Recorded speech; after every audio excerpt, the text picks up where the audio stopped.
show brought to you by GetSue.com. I'm your host, Brock Wagner, and I'll be bringing you conversations with culinary entrepreneurs and the digital marketing pros who support them with tools, tech, and strategies for building smarter, more resilient culinary businesses. This podcast, we're built for chefs. Welcome to the show, Chef Jarrett Session. Brother, it's so good to be talking to you. I've been excited to do this podcast episode with you and talk about you and your business. You're a personal chef.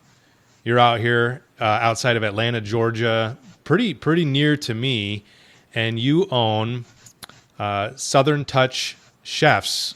And I love the fact that you are out there doing the personal chef business. You've had a lot of experience in the industry. I know you a bit. I've hung out with you a lot, and I've actually had the pleasure of eating your food, which is delicious, by the way. But let's talk a little bit about your business and just tell us a little bit about Southern Touch Chefs. Yeah, man. Thank you for having me, man. Southern Touch Chefs. Yeah, it was it's kind of with the help of you guys. You approach. It's helped me build. When I first started, for all you chefs listening out there, I had a whole game plan. I was gonna call Plate Works by Chef J, and the niche, the name didn't kind of match my niche. So Chefpreneur helped me pair that up, a niche and a name that went together, and then off to the races I went. And so it kind of took a baby of its own, man. It's like Southern food, elevated but simple. Nothing fancy, nothing flashy, but just good food served well, man. That's amazing. And on this episode, I think some of the things that we're going to end up talking about is a bit about, strategic partnerships, your experience with that, maybe some pricing, things that you've learned, things that you found out being in business. You've been in business for what, 3 years now, officially? It's going on there. Almost 4.5. 4.5. If you count the other year, I was Plate Works. Yes. Oof, time flies, man. 4.5 years.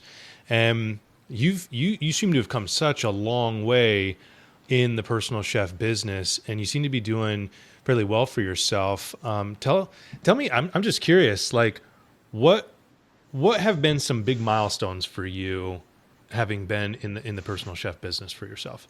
Man, I'm gonna tell you something, man. Even to make it this far, to have the business at going 4.5 years, man, that's a feat. Because I'm telling you, all you chefs listening out there, man, it's gonna get tough. It's gonna get times where you want to quit, but you got to dig in, man, and just keep focused, man, and lock in on what you want to do, and God will provide. Understand that you're gonna go through some tough moments where you're gonna question yourself: Did I really need to do this business? Do I want to do it? And just keep on at it, man. I found a niche, man. We're going to Airbnbs. That's pretty much what I do now. I got a lot of partnerships with some cabin people. I did some research on luxury cabins. All you chefs out there, if you're in this area, take a look, because there's more needed. I can't serve all the cabins, man. So that's generous of you. So but you go there, you kind of look up what the need is, kind of, get a feel for the company before you approach them, and then you explain to them how you can help them. In turn, then you can tell them what you offer, and then it kind of goes from there. I found most are interested, and always sometimes, when I first started, it was always, I'll come and cook for you, and now knock on wood, and I'm just being humbly saying this, and they just go look at my Instagram, or look at my brand, or look at the pictures, and they're, we're going to bring you in this on the based off looking at my work and looking at my reviews. So that's a good thing. But that's what I do, man. I got definitely partnerships are my thing, man. I got to do Blue Creek cabins, so they keep me busy. I go up Gatlinburg a lot of those cabin places up there. Man, there's more areas, but those are my two hot spots. Oh, okay. Do you ever get up to the Blue Ridge area? Is that a pretty hopping place as well? Do you get some cabins up there? I go up Blue Ridge, trying to get up there more. The person that I had a partnership with, unfortunately, she passed away last year. She was a business owner of one of the luxury cabin places up there, but I still got some relationships with a few people up there, and I got some people on my target for 2025. I'm looking at the approach once 225 hits. All right. So you mentioned Airbnbs. You're mentioning Airbnbs, and it sounds like you got some good cabin partnerships through that. What exactly was your method or your approach in doing that? How are you actually using Airbnb in order to get some of these partnerships? I'm actually looking at, so I just do a Google, man. I do luxury cabins, and then I go on and look at the listing from Airbnbs, and it's finding names of cabin spots as well. And then I just do the research on them, kind of look at their website, get a feel who they are by their website, look at their see what they're all about. Then I approach them, and I again I approach them with you know telling them understand what they do. Always give them compliments about their brand first, and then explain to them how you can come in and help their brand by offering dining services to their patrons while they're staying there. And it sounds simple, and it is simple actually, and um, you just do those things and it'll speak for itself. Then they go and look at my work, and it's pretty much it's game on from there. They'll give me a couple to start with, and based on how that goes, then I get locked in with them. So it's a good thing, man. I just got one in North Carolina, Cherokee Mountain cabins. Started with them, and they're keeping me pretty busy as well. Them and Blue Creek cabins keep me pretty busy. Okay, awesome. And so, are you using other platforms online or ways of like getting business, kind of growing the business? What do you Yeah, use man. for those kind of tools? I do use Bark. I don't use them as much anymore, but I still do use Bark. When I first started, I used them, and I still use them. But mix Bark and mix with the partnerships. I'm pretty good to go. Okay. Have you tried others as well, or is it pretty much Bark that you've been on? I tried. I tried. I forget the one that's out there. The other. I forget the name of it, but trying to think of the name. Is it I like did. Take a Chef or? Yeah, I tried Take It Chef, man. It's okay. They take a hefty percentage off, like 30, I think 25, 30%. I did do something with them last year because I forgot I was still on their roll, and something came in. I just took it, but yeah, they take a lot. But if you're getting started, I do recommend going with them because they'll get your name out there and get you floating. Just get your name out there and then get to working and see how you like it because they do a lot of two tops, a lot of four tops. So that'll get you acclimated to doing it. Then as you grow, you can always increase your dining, your six, your tens, or your 12s, man. So it's good. It's good. There is a purpose Oh, for okay. it. Yeah. So you're saying it's more beneficial to somebody starting out whose actually primary goal isn't necessarily just to try to make a bunch of money right off the gate, but get the experience, get some things under their belt. Yeah, Um, yeah, definitely. There it's definitely for that, and that's how I actually used it. Just to gain some steam and you work out some stuff in your operation too, because once you get to those tens, those 12 people, those 14 people, you got to be buttoned up and know what your service is and how you're going to go about it, and so you got to know too. And I will say this, man, all you chefs out there listening too, man. If you're trying to do it by yourself, don't. And here's what I'm saying this for, because I try to be superhero, do it all by myself. I got someone that comes with me, man. Um, and and spend that extra buck. You can put it inside your invoice costs for service fee, add a service fee, and just take someone with you, man, because it's just better all the way from setting up to breaking down to just executing the dishes properly.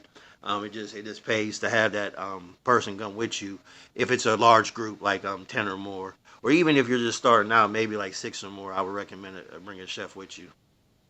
Gotcha. Yeah. So you're really making an investment there to create the best experience possible for your clients, right? Yeah, Eating a little bit of that quote unquote cost, but then you're providing such a great experience that they're blown away who knows, probably increasing in tips. You never know what those little Yeah, side benefits are. it increases in tips. It increases in tips. I noticed when I did start doing that, increasing in tips, I got return. People wanting me back. As opposed to before, the return wasn't. I made the investment, and I made the money, but I didn't get a lot of returns in my first year. As my second year, I started noticing like, okay, yeah, they're coming back to me. Hey, chef, we're gonna be back up Blue Ridge. We're gonna be back up. Helen, can you come back up? Yeah. So, or they travel. Some even say, if you travel to Florida? Yeah, I go to Destin. 2.5 seconds. I love Destin. So, if you tell me you got a party going there, I'm there, man. But my point is like, make that investment. Too, if you can, or someone roll with you and pay them a little something, man, and it is better that way.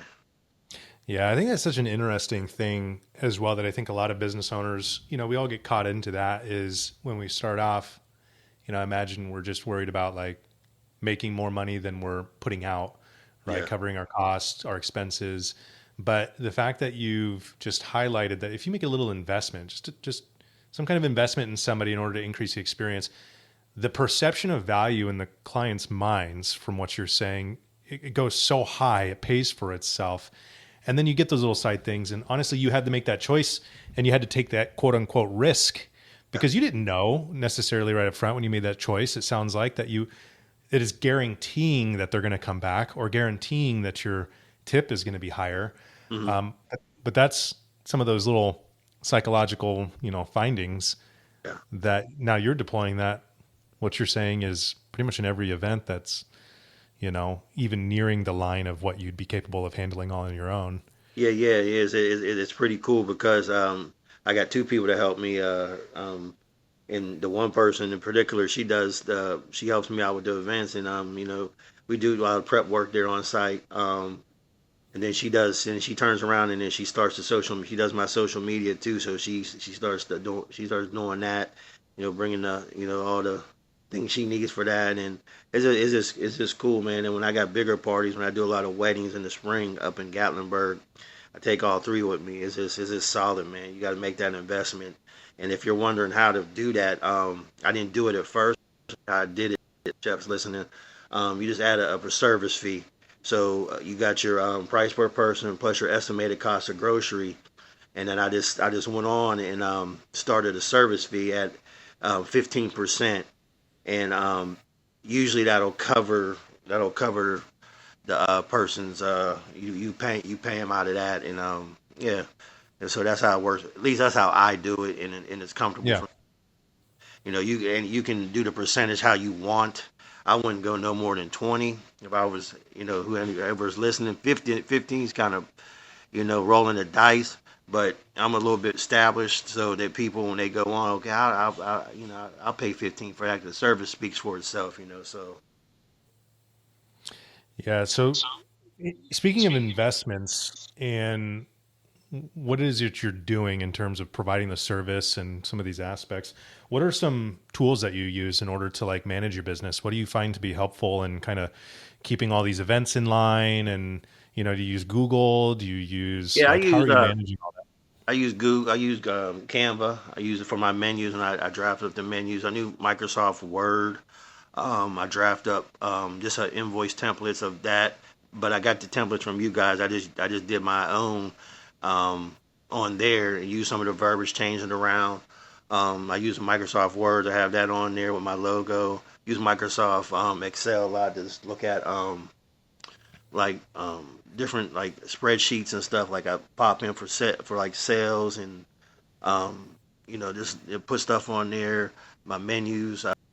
That's all my menus, and I just look over stuff sometimes and just add, delete, plug and play type deal. So I saved Microsoft Word. I use that a lot. So it's nothing probably someone's not doing now, but if you're not, those three seem to help me the most.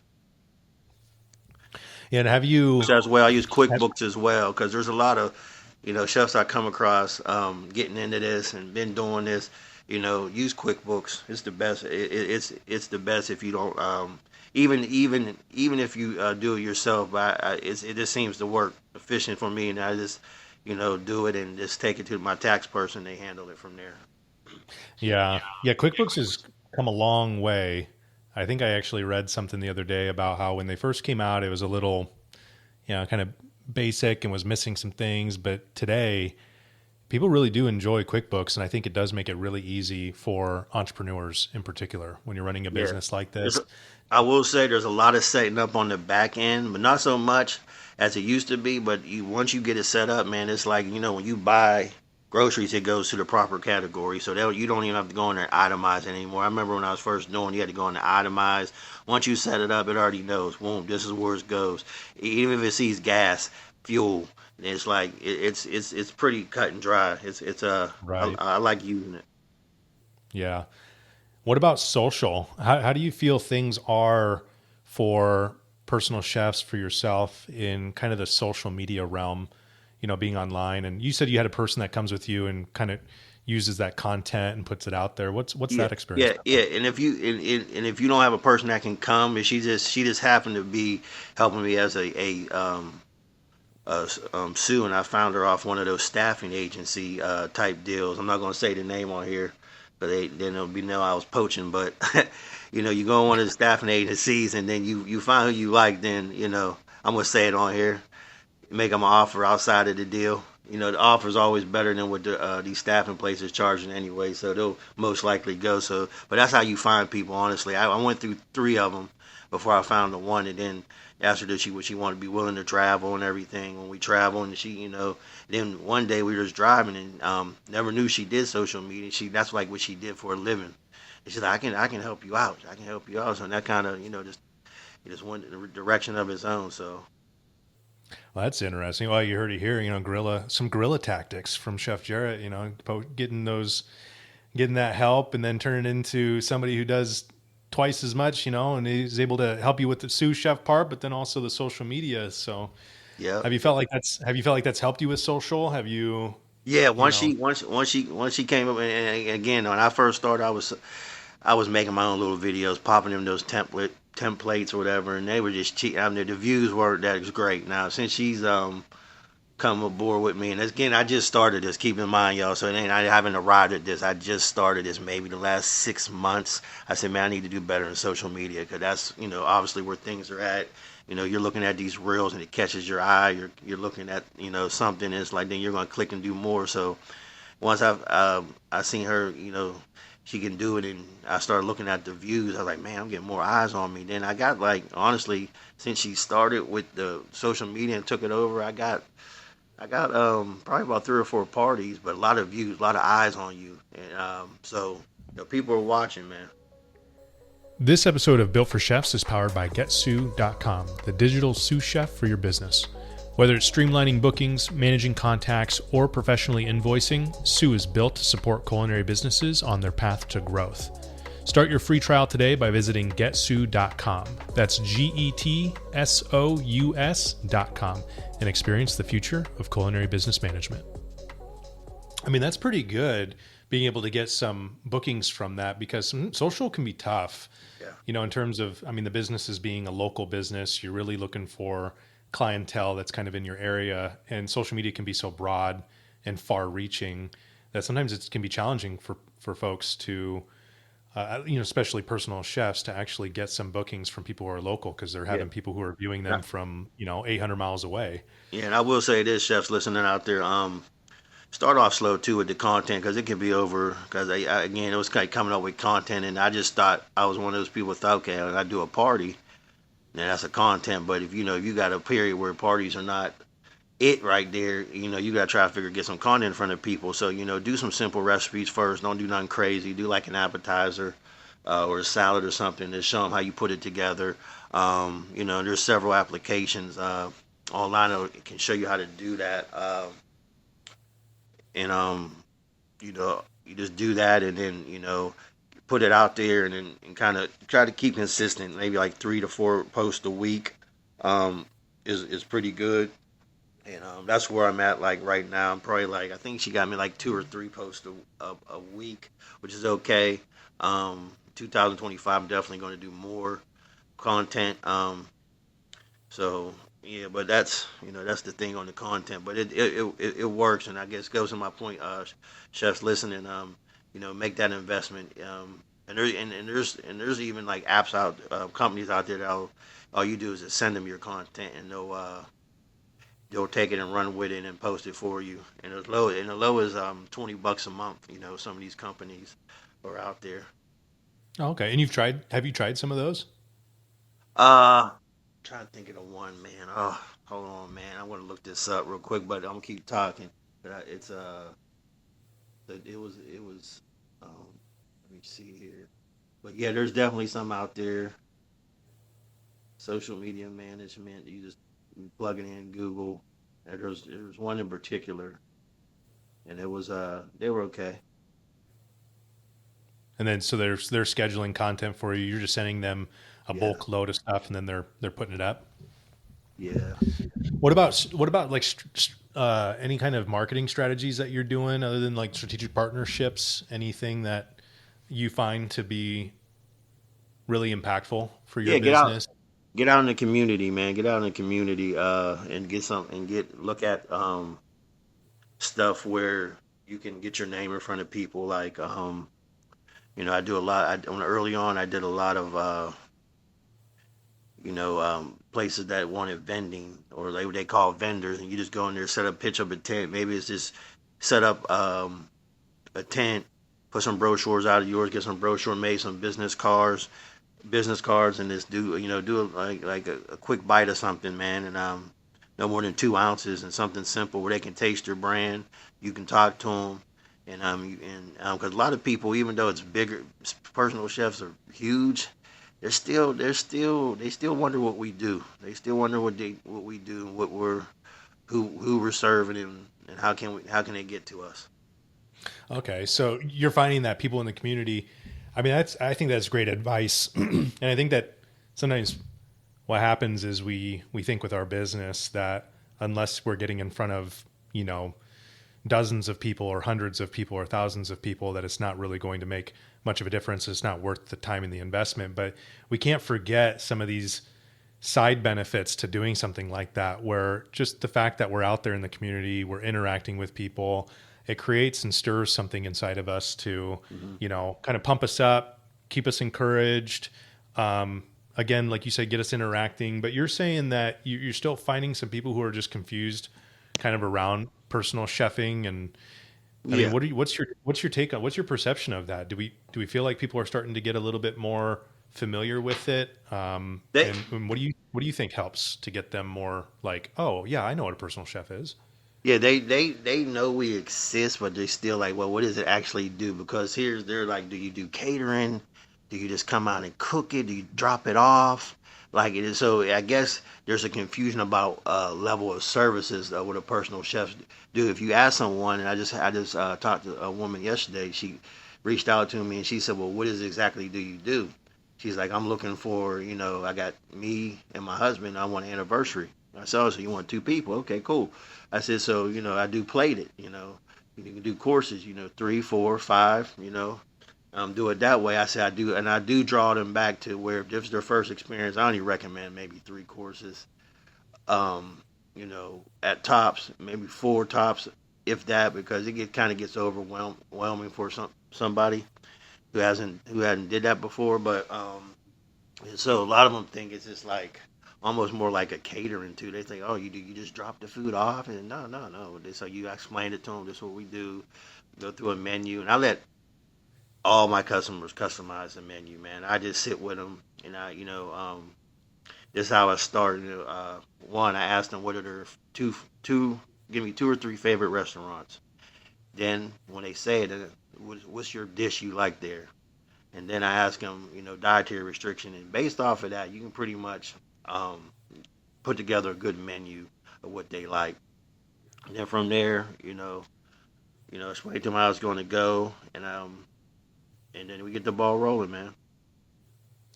I think that's very interesting, and I've asked myself this question. I'd like to ask you this question actually, but I've been asking myself if I was to explain or describe the key difference between what catering is and what a personal chef is.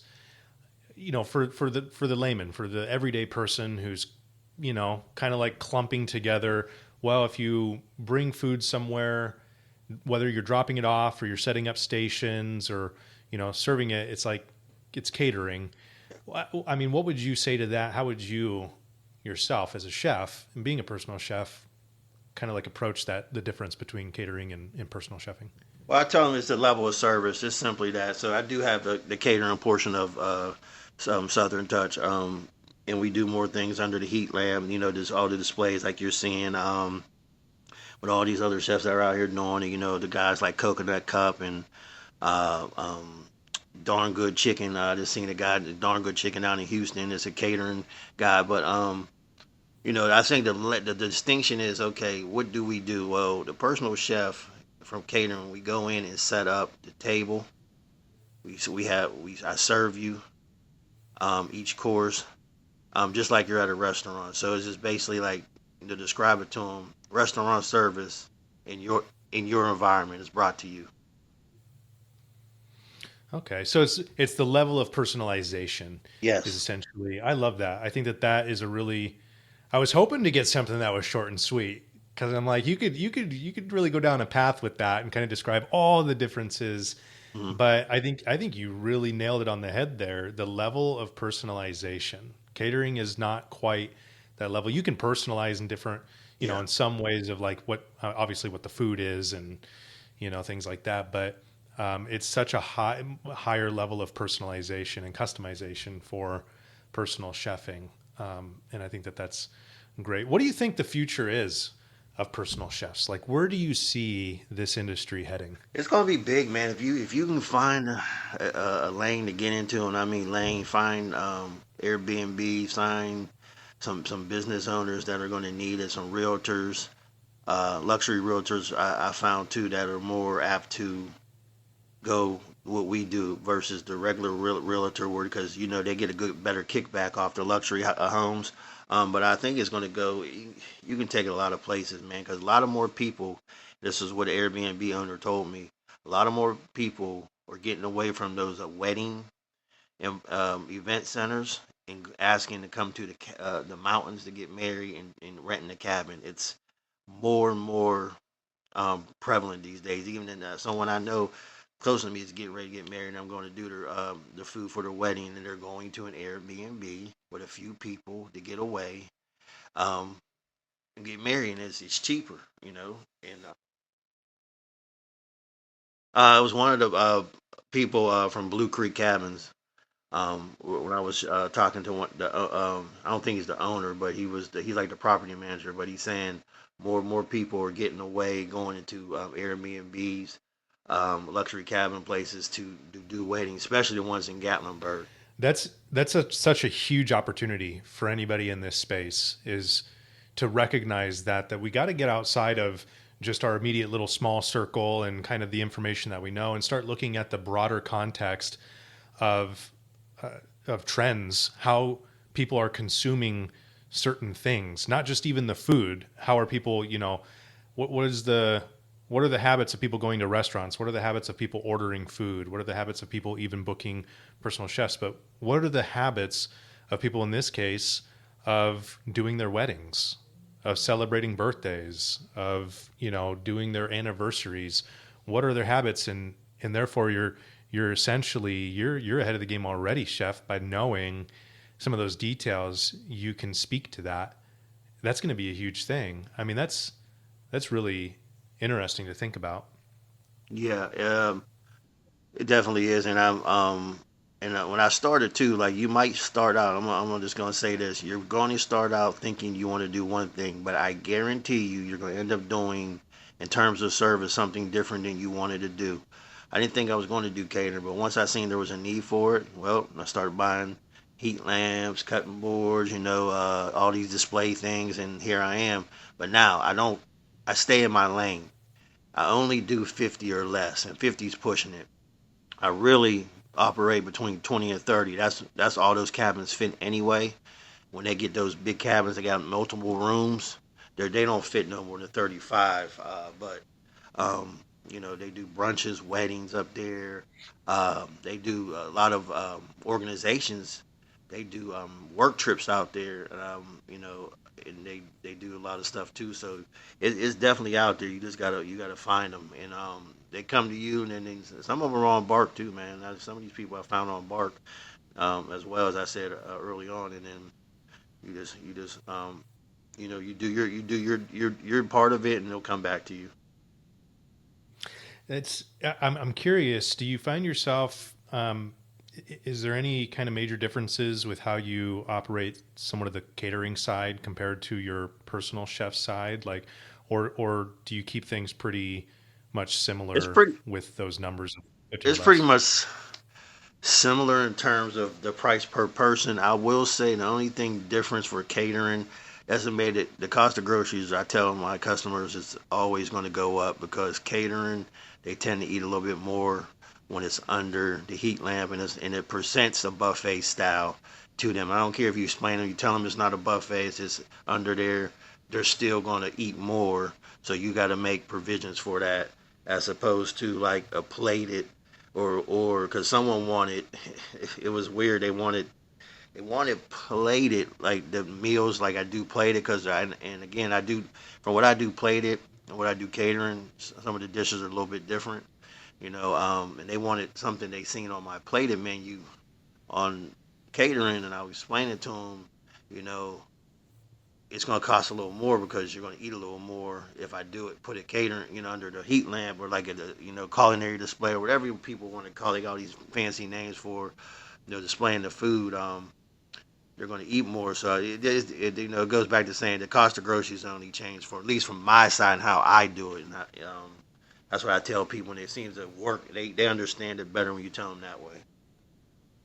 Oh, okay. So for them, yeah, it's almost kind of like they're having to make a decision of where the expense is going to go. It's either going to be, well, if you're doing a plated item, the service style itself is going to be maybe a little more because you're doing more of a personalized service. So you're going to be paying for that. Or on the catering side, it's like, well, it's going to be more because they're going to eat more food. So it's just going to be absorbed into the cost of groceries.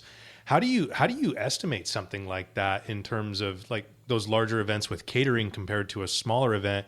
Estimating to do service for 5 or 6 people, is it how do you handle that cost when you're doing it then for 40, 45 people?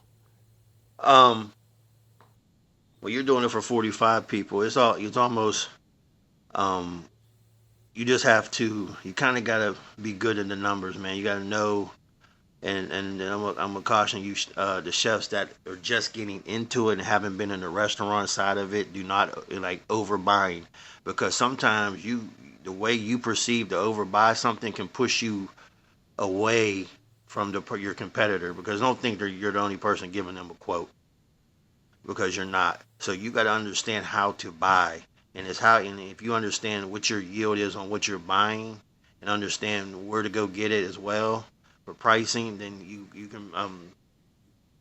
can pretty much land the person just strictly on that. And I found that early on, Brock, man, when I was first started, even though I had restaurant experience and cost menus out, and it's totally different, in that realm. But what doesn't change is the buying. And if you understand how to buy, okay, I can spend $10 for a sack of potatoes, but it's going to feed almost 12 people or 14 people plated if you do mashed potatoes or something like that. You got to understand those type of things. So it's just not oh, I know how to cook and I want to jump into this and because someone told me to. You really got to know some of the nuts and bolts of how to do it, and get some experience in it, or if not, find someone and stick close to them and learn, because that you can, what I'm saying. That I guess the main piece is you don't price yourself out of the deal either.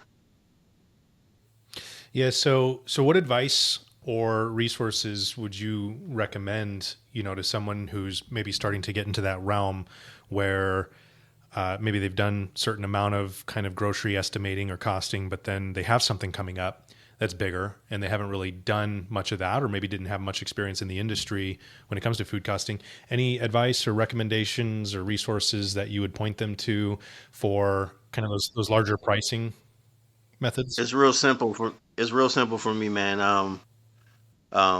You take your poundage. So you got 10 pounds of meat for layman terms times 16, 160 ounces. Um, then you want your desired portion to be like 5 ounces. So you take that one, divide 5 into 160, and you'll see how many portions you get off the poundage of meat you're buying, and you pretty much follow that throughout with how you buy even with vegetables. Now sauces, if you know no more than 2 to 3 ounce sauce goes on a plate. That's even a lot, but no more. That's like a rule of thumb. Some say 1.5, 2 ounces. So you're doing that, and you times that by 10 people. That's 30 ounces of sauce. So okay, if I buy a gallon of heavy cream, they don't come in gallons, but you got a gallon's worth of heavy cream, and you're not going to reduce it. It's a sauce that maybe commands like you're going to hit it with a slurry to thicken it. Then you got that whole yield. So you just pretty much overbought. I gotcha. And you learned this just from the industry. Has there been anything that you found either online or, tools that you've used, systems that you've used?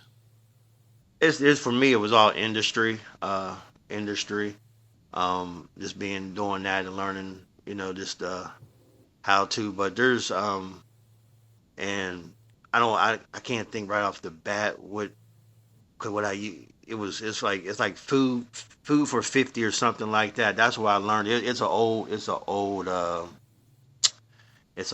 very old program. It's like food for 50 or something like that. That's where I learned to do like costing and just how you think about going into it, because you definitely can price yourself out of a deal too. Yeah. You don't want to eating into your profits so much, and I think that a lot of chefs end up kind of struggling with that. I mean, any food business really, when you're doing food costing, that can really mess up your margins if you don't do it properly. Yeah, and then also when you do estimated cost of groceries for you chefs listening out here, always and it sounds self-explanatory, but I found myself in the last 2 or 3 weeks explaining estimated cost of groceries. So, the way groceries are, that saves you. And it also it just saves you. It saves it because if you have to go up, so say when you're pricing them and you're looking at that tenderloin and it's $15.99, $20 a pound, whatever it is, and then the time of the pricing, it's like $3 more. That you can make that adjustment, and that saves you.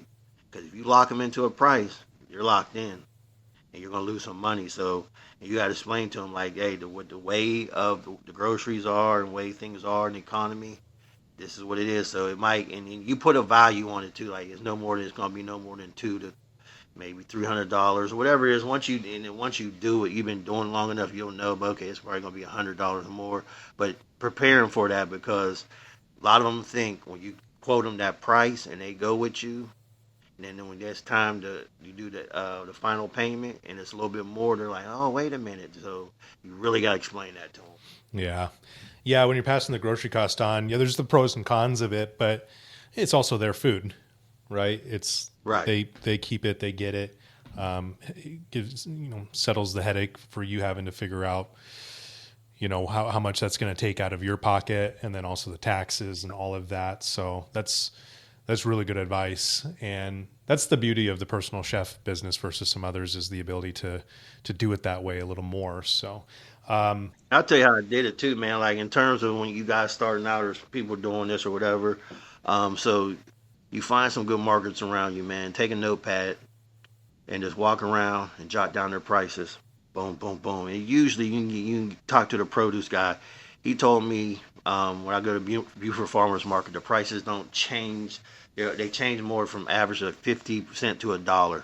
So right there, you get this information off them. So you got your prices in front of you. So if you want to serve broccoli raw, where you can go get it. You know what it costs. Because some of these markets don't have like online publications where they have their prices, but you just go down with a notepad and a pen and start going through all of them. I was in Buford Farmers Market for maybe an hour and a half, 2 hours, just going through their produce, going through their meat. When I first started, then you can also look at Instacart if you go to the Costco's, and you can look at stuff that way. And any ingredient you might need, cost it out that way, and always allow for the markup too.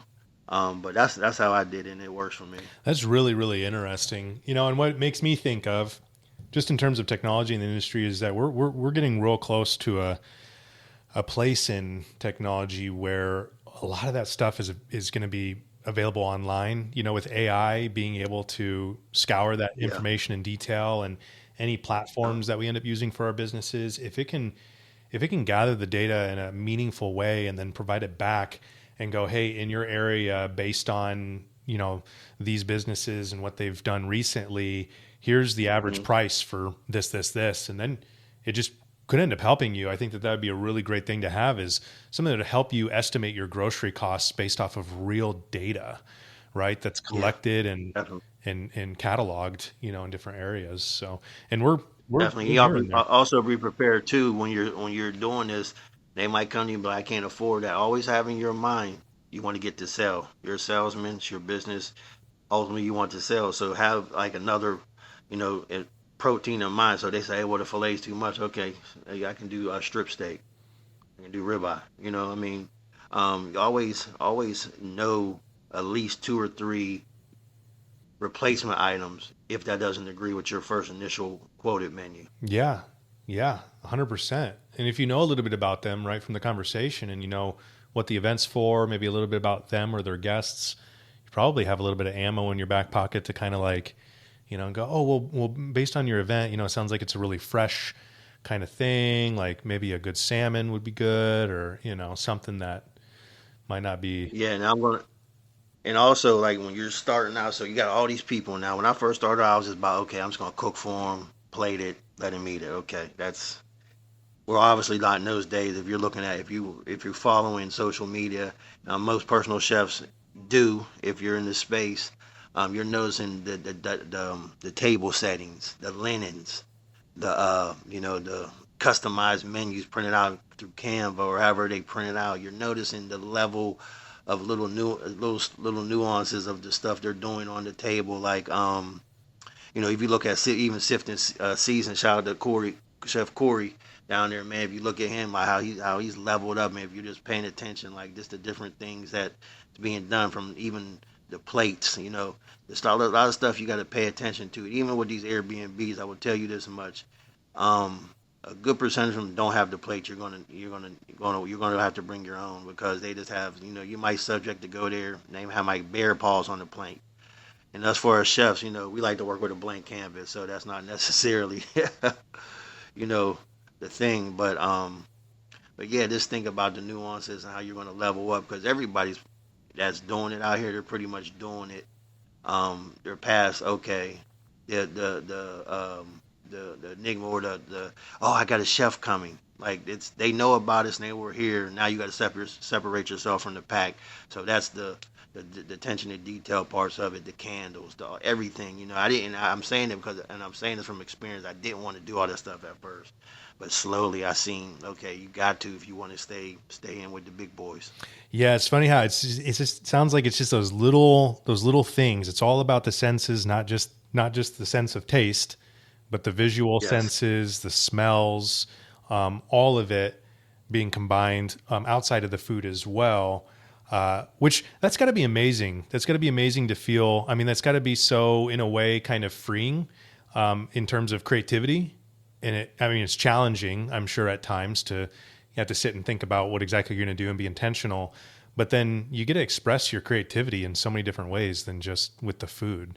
So that's Yeah, and also when you're doing it too, and if you want, if some of you are listening, you're not doing this, and when you start doing it, I recommend coming up with a basic um, table setup that works for you versus your brand. So mine's is rustic, the southern. So I got like wooden napkin linen holders, silverware, wooden plates. I carry on some events. Sometimes I do plain white, but just think about what works with your brand too. But you're definitely gonna have to make some investments too, man, because like the days of just going to the oh I got a personal chef. You put on a chef jacket and go in there and you beat some pots and pans around and create them so you can put something together for them are over. Because everybody is doing the table setups. Everybody's doing the menus. Everybody's creating that little nuance of service. I even seen one chef, man. He did a table side, like, he did like crepe Suzette. So like, people are bringing it. So you gotta bring it as well. Yeah, which is, I mean, that's what's going to grow the industry even more. Is you got to have a little bit of that friendly competition to stretch everybody to go, okay, well, now we got to level up. Now I got to do this, because like you said, all those things are the bar. That's the bar. Like you should be hitting that every single time. But now how are you going to do something that's above the bar and really set yourself apart? Well, man, we talked about so many good things, and you provided some really great advice. We talked about finding partnerships and using Airbnb in order to just essentially kind of locate a list of potential businesses around your location, but they need to be niched with what you're doing. Also, what you're doing can evolve. It can evolve, and you think you're doing one thing, and then you've got to shift and be, flexible and kind of recognize when an opportunity comes up, and it might not be what you initially thought, but take advantage of it, really get into it, dive into it. The fact that there's such a growing need for personal chefs, there's a shift in consumerism happening today now more than ever due to a whole myriad of things, technology, how, the younger generation and what their needs and desires are and what they want out of these kinds of services, and some really helpful advice in terms of pricing and costing out food. And I just want to say as well that Chef Jarrett is an author and actually has his own book that I actually had the pleasure of receiving. I thank you so much as a gift from a time that I was able to spend with you, and you gave me this book, and I still have it. I have it right here in front of me, and it's called Spiritual Appetizers. And now what this book is from Chef Jarrett is it's a collection of inspirational writings, and there's recipes, okay? And all of it really stems from Chef Jarrett's love and passion for cooking, obviously, but also, man, it's well written. And I love how inspirational and encouraging these words are. Obviously from a deep resonating place of faith in the Lord. I'm sure that you've felt time and time again that like, how could we do anything without God's goodness and grace? But then It's coupled with those recipes to, as you said it here, feed the soul. So if anyone would like to grab a copy of Spiritual Appetizers, I highly, highly recommend this book. I will put a link down in the description for this episode, and you can grab a copy of that on Amazon. I know Chef Jarrett would love nothing more than to encourage other cooks and passionate chefs out there with just some words that can keep you going, especially if you're trying to do an entrepreneurial venture like being a personal chef or catering or anything that you're doing. We all need it. So grab yourself a copy from the link below. Chef Jarrett, thank you so much for being on this episode with me and, spending your day going over all this great information and just having a good chat with me. I hope that you have a blessed rest of your day, and I hope that this really touched someone who's listening today. And again, listen to more episodes, get more content. Check out Chef Jarrett. Check out his website, southerntouchchefs.com. See what he's all about. Connect with him. I'm sure that he would love to connect with you if you just need some of that encouragement as well.